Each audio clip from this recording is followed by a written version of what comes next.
पेड़ पर नागिनी रहा करती थी और उसी दरख्त के सामने ही और एक दरख्त पर एक मोर का घोंसला भी था। मोर बहुत ही कामचोर था और सुस्त भी। पूरा दिन सोता रहता था और जब भूख लगती थी वो वहाँ किसी से मांग के खा लेता था। नागिनी उस जंगल में सभी चिड़ियों को खूब मदद करती और वो बहुत ही मेहनती थी। नागिनी के अंडे में से बच्चे निकलने वाले थे, इसीलिए वो अपने बच्चों के लिए खाना इकट्ठा करती रहती थी। मेरा घोंसला तो बहुत ही कच्चा है। अगर बरसात से पहले मैंने अपना घोंसला पक्का नहीं किया तो मेरे अंडे खराब हो जाएंगे।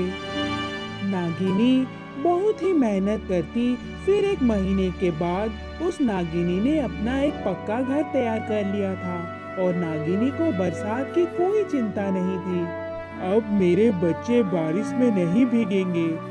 और दूसरी ओर उस कामचोर मोर को कुछ फिक्र नहीं थी। वो बस अपने घोंसले में पूरा दिन आराम करता रहता था। एक दिन नागिनी मोर के पास जाती है और कहती है, अब ऐसे भी क्या सुस्ती, बरसात आने वाली है। आप अगर पक्का घर नहीं बनाओगे आप कहाँ रुकोगे? तुमने अपना पक्का घर बना लिया है, तभी मुझे तुम सिखा रही हो। जब बारिश होगी तब मैं देख लूंगा। मोर की ये बात सुनकर नागिनी उदास होकर वहाँ से वापस आ जाती है। मैंने तो मोर की अच्छाई के लिए बोला था, मोर तो मुझ पे ही गुस्सा हो गया। दिन बीतते गए और नागिनी के खूबसूरत से बच्चे हुए। नागिनी बहुत ही खुश थी। अब बस बारिश होने ही वाली है, मेरे बच्चे भी हो गए, अब मुझे कोई चिंता नहीं। एक दिन बहुत तेज हवा चलनी शुरू हो जाती है और अचानक से ही बहुत तेज बारिश होना शुरू हो गया। नागिनी की मेहनत रंग लाई थी। नागिनी के घर में एक दरा भर भी पानी नहीं आया, जबकि दूसरी तरफ मोर का घोंसला तो पूरा पानी में ही भर गया था। वो बारिश में भीगने लगा और कांपने भी लग गया था। घोंसला तो पानी से भर गया है, अब मैं क्या करूं? मुझे सर्दी भी लग रही है, अब मैं कहाँ जाऊं? एक काम करता हूँ, नागिनी का घर पक्का है, मैं वहाँ चला जाता हूँ। मोर उड़कर नागिनी के घर पर चला जाता है और नागिनी का दरवाजा बजाने लगता है। कौन है? अरे नागिनी बहन, मैं तुम्हारा दोस्त मोर हूँ, दरवाजा खोलो, मेरे घोंसले में पूरा पानी भर गया है और मुझे खूब सर्दी भी लग रही है, तुम मुझे तुम्हारे घर पे रख लो। नागिनी मोर को अपने घर में बुला लेती है। मोर भैया, जब तक बारिश नहीं रुकती तुम मेरे घर पर रुक सकते हो। जब बारिश रुक जाएगी तो हम दोनों मिलकर आपका घोंसला दोबारा से बना लेंगे। अभी आप आराम करो। मोर नागिनी का घर देखकर बहुत ही हैरान हो जाता है और सोचता है, अरे वाह, ये नागिनी का घर तो बहुत अच्छा है और नागिनी भी बहुत अच्छी है। मोर नागिनी के बिस्तर पर सो जाता है। 3 दिन बाद बारिश रुक जाता है। मौसम बहुत ही खूबसूरत हो जाती है। हर तरफ परिंदों की चहचहाहट सुनाई पड़ती है। एक दिन नागिनी मोर के पास आती है और कहती है, मोर भैया, तुम बुरा मत मानना, मगर अब बारिश रुक गई है। हम दोनों मिलकर आपका घोंसला दोबारा से तैयार कर लेते हैं। मोर बहुत ही कामचोर था और सुस्त भी। नागिनी की ये बात सुनकर वो बहुत परेशान हो जाता है। अरे कितनी जल्दी बारिश रुक गई। नागिनी के घर में कितना मजा आ रहा है, कितना सुकून मिल रहा है यहाँ।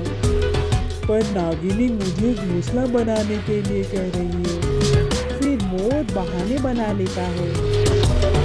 अरे नागिनी, बारिश के चलते मुझे बहुत तेज बुखार हो गया है, मुझे माफ करना मोर भैया। मुझे पता नहीं था कि आप बीमार हो। जब आप ठीक हो जाएंगे तब हम आपका घोंसला दोबारा बना लेंगे। ये नागिनी तो बहुत ही बेवकूफ़ है। मैंने इसे कितने आराम से पागल बना दिया है। अगले दिन नागिनी मोर के पास आती है और कहती है, मोर भैया, मैं काम से बाहर जा रही हूँ, तुम मेरे बच्चों का ख्याल रखना। तुम चिंता मत करो नागिनी, मैं तुम्हारे बच्चों का अच्छे से ध्यान रख लूँगा। मोर की बात सुनकर नागिनी बाहर चली जाती है और मोर इधर सो जाता है। नागिनी के बच्चे खेल रहे होते हैं और बच्चों की आवाज़ सुनकर मोर का सुकून खराब हो रहा था और मोर गुस्से में आ जाता है। तुम सब अपना आवाज़ कम करो, नहीं तो तुम सबको गीदड़ के हवाले कर दूंगा। नागिनी के बच्चे बहुत डर जाते हैं। रात को जब नागिनी वापस आ जाती है वो देखती है मोर सो रहा होता है और घर का सारा अनाज भी खत्म कर चुका है। नागिनी कुछ नहीं कहती और चुपचाप भूखी सो जाती है। अगले दिन नागिनी मोर का घोंसला ठीक कर देती है और मोर के पास आकर कहती है, मोर भैया, आओ, मैं तुम्हें कुछ दिखाती हूँ। फिर नागिनी मोर को उसके घोंसले में ले जाती है और वहाँ से चली आती है। अरे ये क्या हुआ? नागिनी तो मुझे यहाँ छोड़कर चली गई। मुझे तो इसमें बिल्कुल भी आराम नहीं मिल पा रहा है और मुझे काफी भूख भी लगी है। मोर फिर से नागिनी के घर पर जाता है। नागिनी बहन, दरवाजा खोलो, मुझे गीदड़ ने धमकी दे दी है, वो मेरे घोंसले को तोड़ देगा, तुम मुझे तुम्हारे घर पर रख लो। अरे, ये मोर को मेरे घर पर मुफ्त खाने और सोने की लत लग गई है, मुझे कुछ बहाना बनाना पड़ेगा। मेरे बच्चे बहुत बीमार हैं, बिस्तर भी खाली नहीं है, आपकी आवाज़ सुनकर वो जग जाएंगे। फिर मोर अपने घोंसले में वापस आ जाता है और दोबारा अगले दिन कोई नया बहाना बताता है, पर नागिनी और दरवाज़ा नहीं खोलती। अरे, ये नागिनी तो बहुत होशियार हो गई है, मुझे उसके घर पर जगह नहीं दे रही। मुझे भूख भी बहुत लगी है, अब मैं क्या करूं? मुझे काफी सुस्ती भी महसूस हो रही है। कुछ दिन ऐसे ही बीत जाते हैं। मोर काफी भूखा था और आखिरी में मोर अपना भोजन को खुद लाना सीख गया था और वो अपने लिए नागिनी जैसा एक मजबूत घर भी बना लिया था।